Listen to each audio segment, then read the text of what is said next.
السلام علیکم ورحمۃ اللہ وبرکاتہ۔ مفتی صاحب حضور کیا حال ہے؟ خیریت سے؟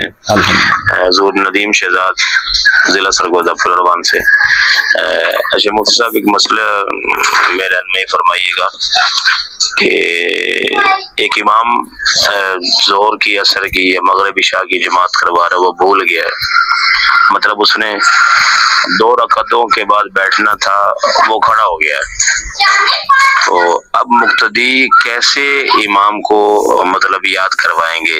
یا مقتدی پیچھے سے کھڑے ہو جائیں، بیٹھ جائیں، امام کھڑا ہو گیا، مقتدی بیٹھ جائیں کہ اللہ اکبر اللہ اکبر، امام صاحب بیٹھ جائے، 2 رکعتوں کے بعد بیٹھنا ہوتا ہے، یا کس طرح مقتدی یاد کرائے گا؟ پہلی بات یہ، اگر ایک مقتدی پیچھے سے امام کو غلط لقمہ دیتا ہے، مثال کے طور پہ 2 رکعت پڑھ کے امام نے بیٹھنا ہے اور بیٹھ گیا ہے، اور مقتدی سمجھ رہا ہے کہ جی تیسری رکعت ہے، اور مقتدی پیچھے سے اللہ اکبر کا زور لگاتا ہے، یہ کھڑے ہو جاؤ جی ابھی تو یہ مطلب ایسے ہے، تو اس کے بارے میں مقتدی کے بارے میں کیا حکم ہوگا؟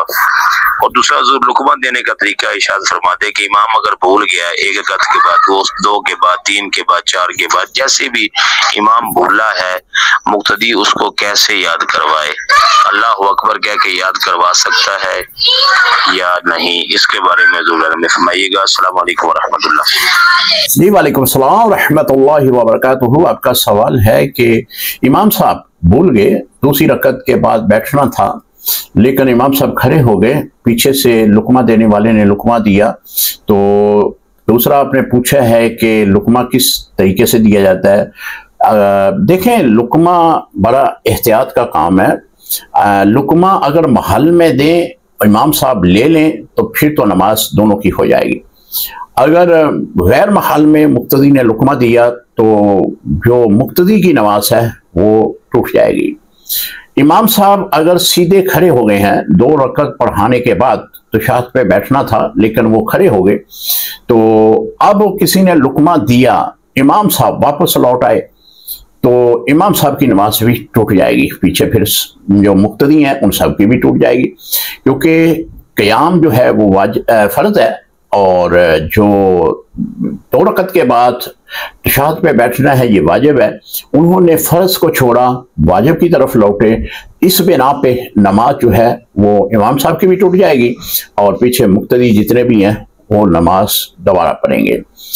اگر امام صاحب ابھی سیدھے کھڑے نہیں ہوئے، رکوع کی حالت میں ہیں، لقمہ ملا، امام صاحب واپس لوٹ آئے، تو اس صورت میں آخر میں جو ہے وہ سجدہ سہو کریں گے۔ نماز اس طرح امام صاحب اور بما تمام مقتدیوں کے نماز ہو جائے گی۔ اگر غیر محل میں لقمہ دیا، مثال کے طور پہ کہ امام صاحب سیدھے کھڑے ہو چکے ہیں، اب انہوں نے جو ہے وہ لقمہ دے دیا، اب محل نہیں بنتا تھا، تو اس صورت میں جس نے لقمہ دیا ہے اس کی نماز ٹوٹ جائے گی۔ لقمہ دینے کا طریقہ یہ ہے کہ یا تو سبحان اللہ یوں بولے، یا پھر اللہ اکبر یوں بولے۔ یہ کلمات اس بنا پہ بولے تاکہ امام صاحب کو پتہ چلے کہ میں جو نماز کے اندر غلطی کر چکا ہوں اس پر میں توجہ کروں، اور میں اپنی نماز کو تعداد کے اعتبار سے، ارکان کے اعتبار سے جو ہے وہ صحیح ادا کر سکوں۔ تو یہ طریقہ کار ہے لقمہ دینے کا۔ السلام علیکم ورحمۃ اللہ وبرکاتہ۔